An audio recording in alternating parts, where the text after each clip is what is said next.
Hi, welcome to our channel of IGNOU Audiobooks, Indira Gandhi National Open University, School of Continuing Education, SOCE, Master's Degree Programs, MA, in Rural Development, MRD 10 to Rural Development Program, Block 1 Poverty Alleviation Programs, a retrospect, Unit 4 TRYSEM and DWCRA 4.0 objectives. After studying this unit, you should be able to Times describe the main features of TRYSEM and DWCRA, Times explain their planning and implementation processes, and Times outline the performance and impact of these programs. 4.1 Introduction. Women and the youth constitute a significant proportion of the productive workforce of the country.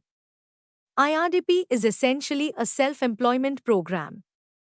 Therefore, it is logistically reasonable to focus on the youth, both men and women in the age group of 15 to 35, and equip them with necessary skills and entrepreneurship capabilities. Keeping this in view, along with IRDP as its special component, TRYSEM was introduced in 1979. Similarly, in the case of women, though IRDP was supposed to cover 40% of the total beneficiaries, it was felt that if they were organized in groups, they would be more effective in income-generating self-employment enterprises.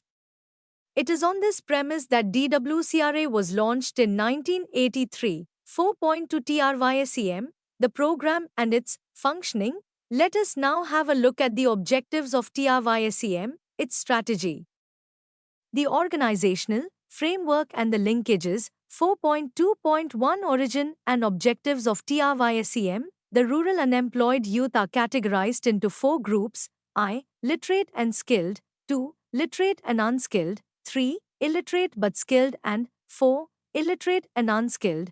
While the fourth category was mainly dependent on wage employment, the other three groups could be provided with skills that would help them not only in starting their own micro-enterprises but also in creating employment for many others, and thus help in solving the problem of increasing unemployment among the youth in the country. Keeping this in view, TRYSEM was launched in 1979 as a component of IRDP. Under this program, a target of 40 youth, both men and women, in each block, every year, were to be selected and trained in skills and entrepreneurship development to enable them to become self-employed. Apart from providing self-employment opportunities, TRYSEM also sought to meet another goal. It was hoped that by providing access to income-generating activities in the rural areas, the influx of rural youth to urban areas could be curbed. Moreover, local needs could also be met with local resources, thereby giving a fillip to rural development. The objectives of TRYSEM are to provide the rural youth 18 to 35 years of age from the families below the poverty line with training and technical skills to enable them to take up self-employment. Wage employment was added in 1980 to 83 in agriculture, industry, services and business activities. Training in this context is perceived not only in terms of the provision of physical skills, but also in terms of desirable change in attitude, enhancement of motivation and skills in human relations, etc. Self-employment, in the context of TRYSEM, is defined as gainful employment on a full-time basis, which results in an income sufficient for the family of the youth to cross the poverty line. Situations of employment in which the means of production are owned, hired, or taken on lease are taken to be self-employment situations. When TRYSEM was launched in 1979, IRDP was in operation in about 2,300 blocks in the country. As the problem of the rural youth was thought to be pressing, TRYSEM was introduced in all the 5,000 blocks in the country.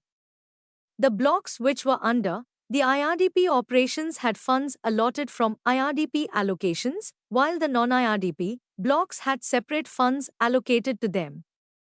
In 1980, IRDP was extended to all the blocks in the country and TRYSEM became the self-employment for youth component of IRDP. Separate funds for TRYSEM were allocated since the beginning of the financial year 1981 to 82. 4.2.2 Strategy of TRYSEM. The youth identified for the program are to be put through a period of training, either in a training institution or under a master craftsman. The duration of the training is flexible depending upon types of courses. Generally speaking, it should not exceed 6 months. TRYSEM trainees are given a stipend and a toolkit. On the successful completion of training, they become eligible to receive a subsidy credit, income generating asset under IRDP. The cost of training is met out of the funds set aside for infrastructure, etc. under IRDP.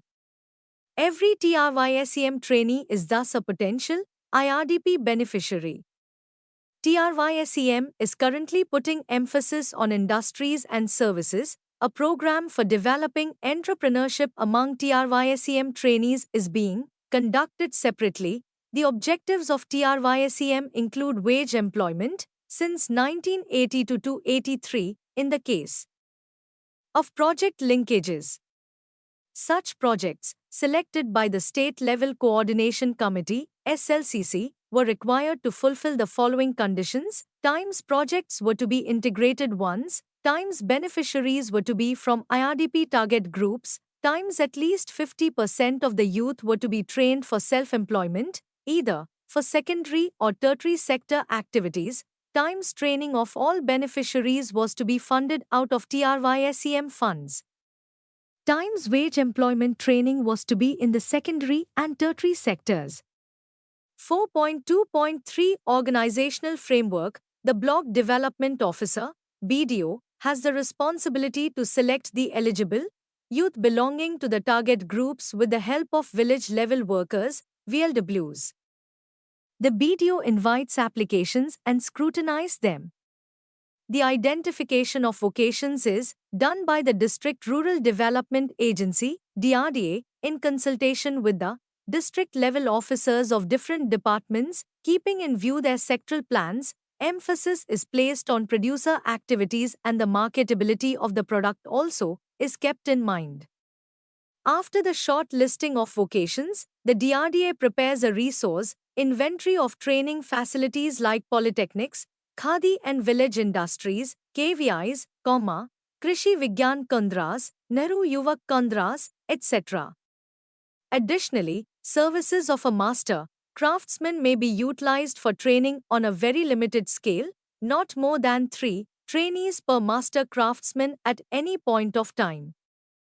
Once the list of potential beneficiaries is drawn, a committee, with members from training institutions of the area, bankers, Khadi and village industries training institutes, Panchayati Raj institutions and others whom the committee may wish to include, presided over by the BDO, finalizes the selection keeping in mind the following points. An attempt should be made to select the members of the poorest families first. 2.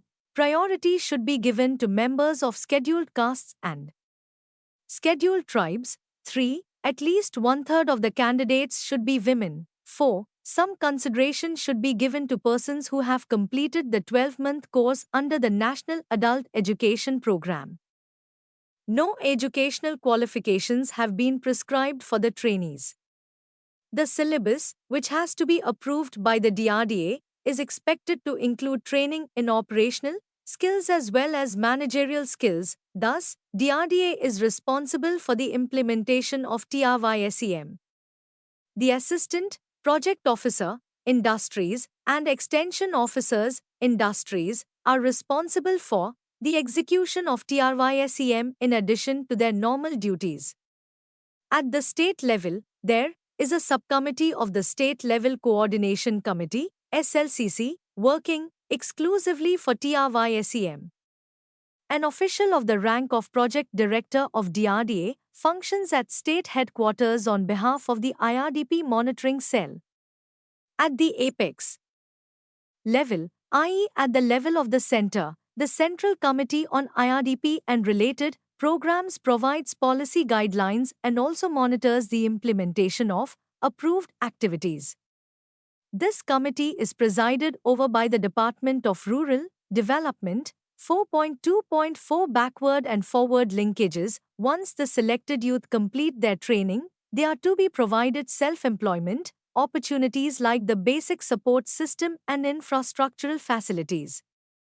It is here that backward and forward linkages assume importance.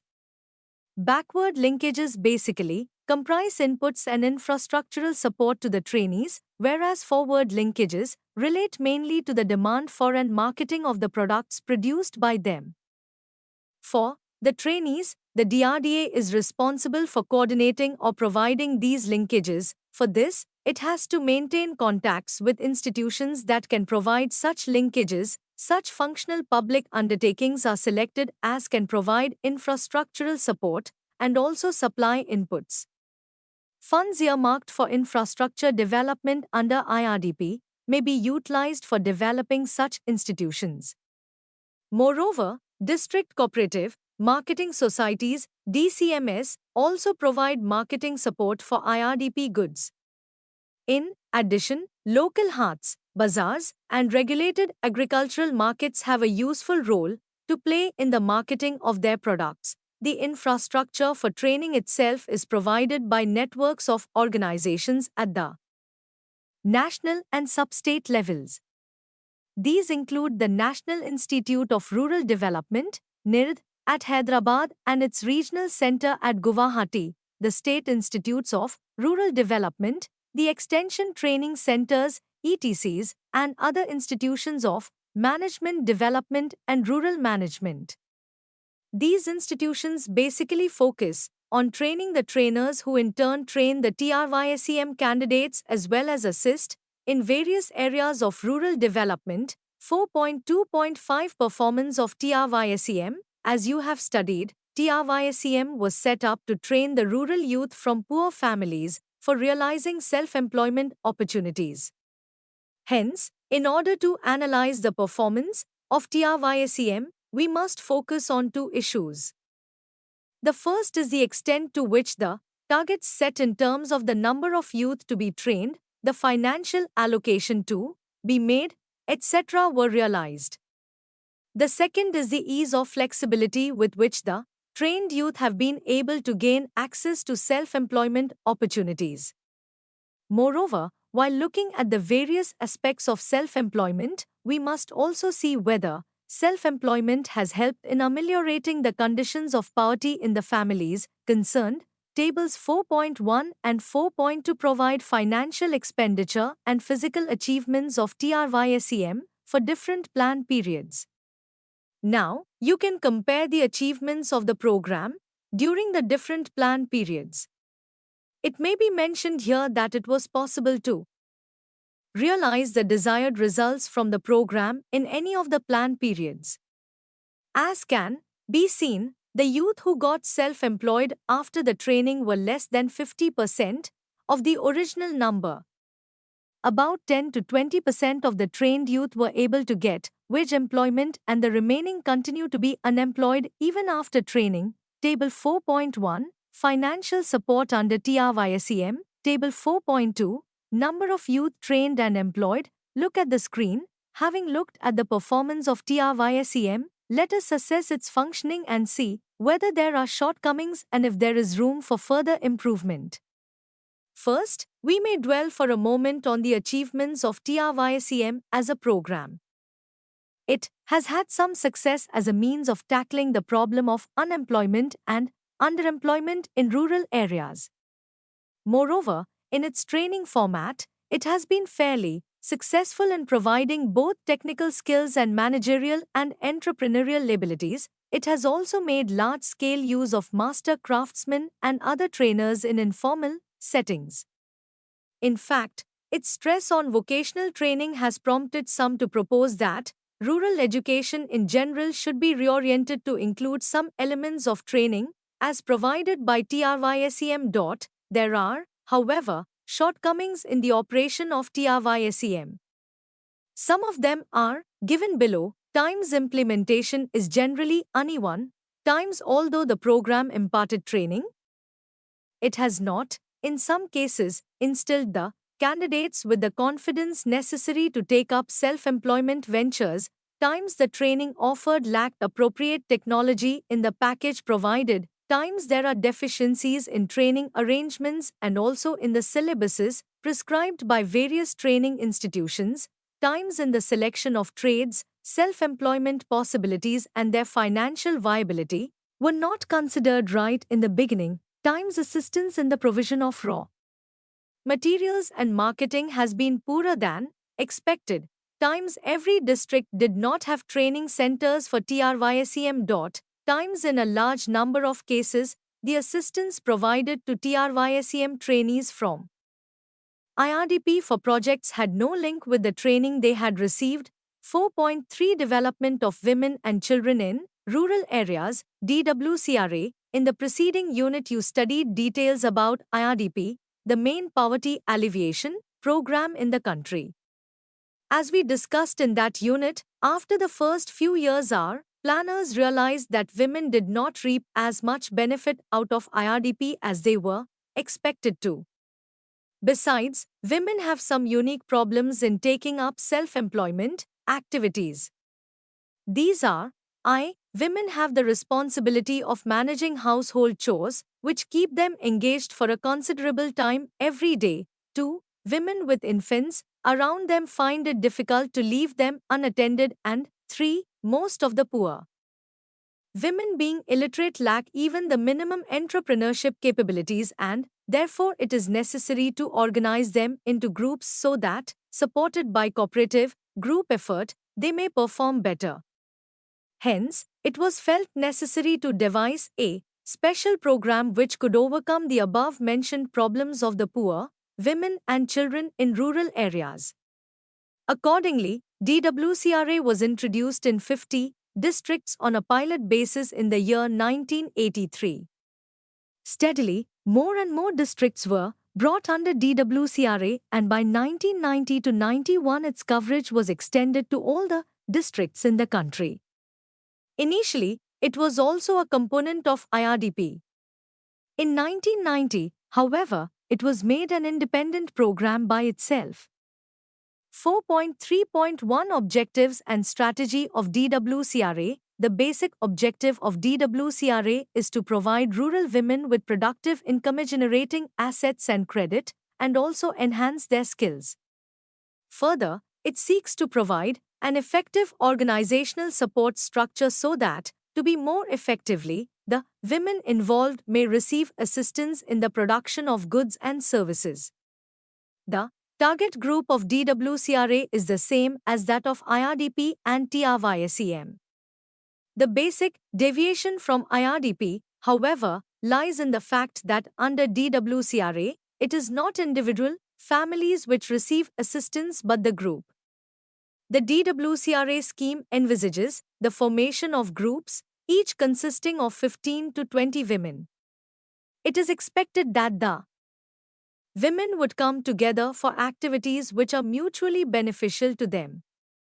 The financial assistance which is available for a group is as follows: A. 15,000 rupees in the form of a one-time grant as a rotating fund contributed in equal shares by the Government of India, the state government concerned and UNICEF, which may be used as times working capital to procure raw materials and for marketing purposes, times honorarium to the group organizer. It should not exceed 50 rupees per month for a period of 1 year.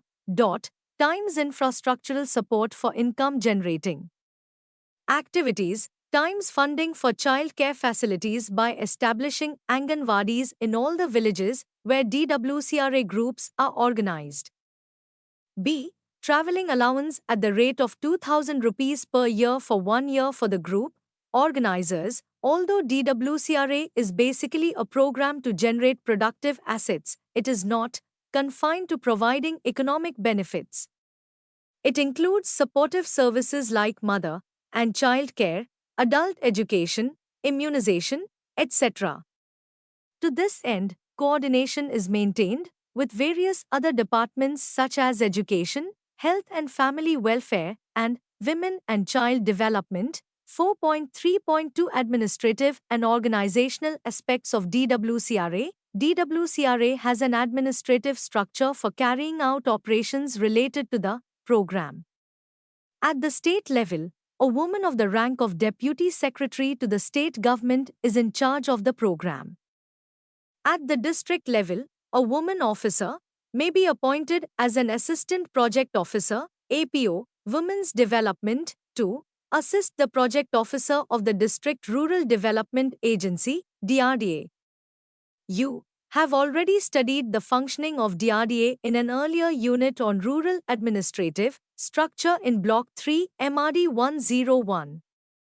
At the block level, on the community development pattern, the norm is to provide a team comprising one woman BDO, Mukhya Sevika, to women VLWs, Gram Sevikas, and one Gram Sevika per DWCRA block. It is to be ensured that the project officer of DRDA remains the coordinating officer at the district level and the BDO at the block level. The task of planning, implementing and monitoring of DWCRA has been entrusted to DRDA, as DWCRA was a part of IRDP. The staff provided for DWCRA were an APO, a Mukhya Sevika and Gram Sevikas who were expected to spend adequate time with the target groups, which you have read about in the previous subsection. They must explain the nature and purpose of the group to the women concerned, help them analyze their situation so that solutions can be considered, give ideas, information, and assistance regarding possible income-generating activities which the group can undertake, and provide encouragement, guidance and support. 4.3.3 Funding Support System for DWCRA. The main financial assistance is provided by the central government. The central government releases the central share of rupees 5,000 per group and travelling allowance for the group organizers directly to the DRDAs. It also releases the share of UNICEF, equivalent to 5,000 rupees. Equipment and input costs subject to a ceiling of 50,000 rupees per center and cost of staff are also provided. The state governments in turn release their shares in the grant and travelling allowance to groups and group organizers, respectively. The groups utilize the grants for various purposes. They use it to build up infrastructural support and marketing facilities, purchase of raw materials, etc., and the grant by UNICEF is used to purchase training kits, equipment for child care facilities, etc. If no child care program is available, some child care facilities could be provided so that children are not neglected when their mothers go to work. For the DWCRA, groups that are registered under the Registration of Societies Act, 1860, there is a provision for a multi-purpose center in the blocks covered under DWCRA so that women can use them for training and economic activities. 4.3.4 Training for the members of DWCRA. Since the overriding concern of DWCRA is to improve the socio-economic conditions of women and children in rural areas, it is important to train women so that they are able to make better use of the skills acquired to enhance their productivity. Under DWCRA, training is provided by various agencies at different levels. The organizer of each group helps the women to derive maximum benefits from the training they receive. Moreover, Gram Sevikas, Mukhya Sevikas and APOs help in identifying viable activities and projects for the group. Activities could include tailoring, knitting, bamboo basket making, fishing, poultry, pottery, soap making, candle making, etc. Training for imparting skills to DWCRA beneficiaries is also expected from TRYSEM. In this case, however, some problems arise as TRYSEM caters only to a certain age group. Training of officials and trainers who would, in turn, train the women in various groups is carried out by the National Institute of Rural Development, NIRD, Hyderabad.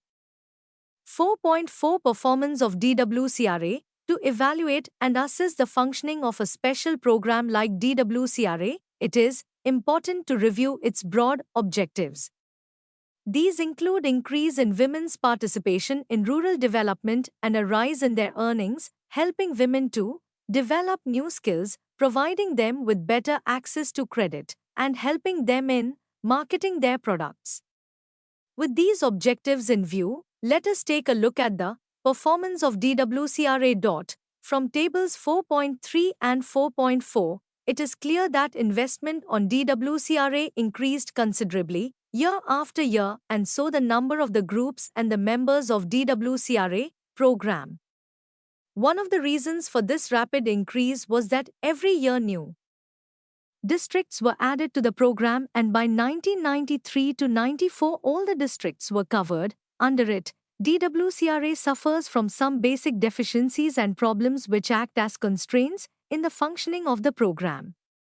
These include shortage of functionaries at every level, lack of infrastructural facilities and credit, problems in the selection of projects, lack of clarity regarding the role of the groups, and low motivation of the members of the groups. The report of the National Commission on Self-Employed Women and Women in the Informal Sector, 1988, mentions that in some states, like West Bengal, DWCRA has been fairly successful in aiding women to produce products of good quality.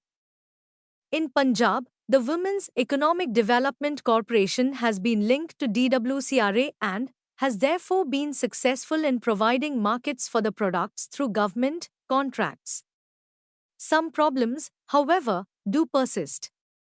The organizing capabilities of women have not gone up in any great measure, as managerial skills do not form an important part of the total training imparted. Moreover, the poorest of the poor among the women do not derive the greatest of benefits. It is usually the less poor among the poor women who get to form the groups. One of the provisions under the program is that DWCRA members can avail themselves of loan and subsidy under IRDP. The unit of the beneficiaries under IRDP, as you read in the preceding unit, is the family. Here, women face certain problems. Although women head a large number of households, particularly where men may have migrated to the cities, they find it difficult to gain access to credit. Moreover, in many cases women are denied credit simply because some male member in the family had defaulted on an earlier loan. Apart from this, even delivery structures which provide inputs, essential supplies, etc., very often do not recognize women as heads of the households. 4.5 Summary. In this unit we have discussed two components of IRDP, namely TRYSEM and DWCRA. We saw how they came into being to meet the felt needs and cater to certain specific groups among the poor, with the youth and women and children. Discussing TRYSEM, we learnt about the objectives and the strategies of the program. We read about the method of its functioning and its administrative structure. Also, we assessed its performance and listed some of its weaknesses. Next, we discussed the special program for women and children in rural areas. The target of DWCRA are the rural poor as in the case of IRDP, but the unit of its beneficiaries is a group consisting of 15 to 20 women, unlike in the IRDP where the unit is a family. We discussed the funding mechanism for DWCRA, its functioning, and its organizational support structure. In the end, we evaluated the performance of DWCRA and discussed some of its shortcomings. Thank you. Subscribe to our channel for more updates, and we will see you with the next chapter.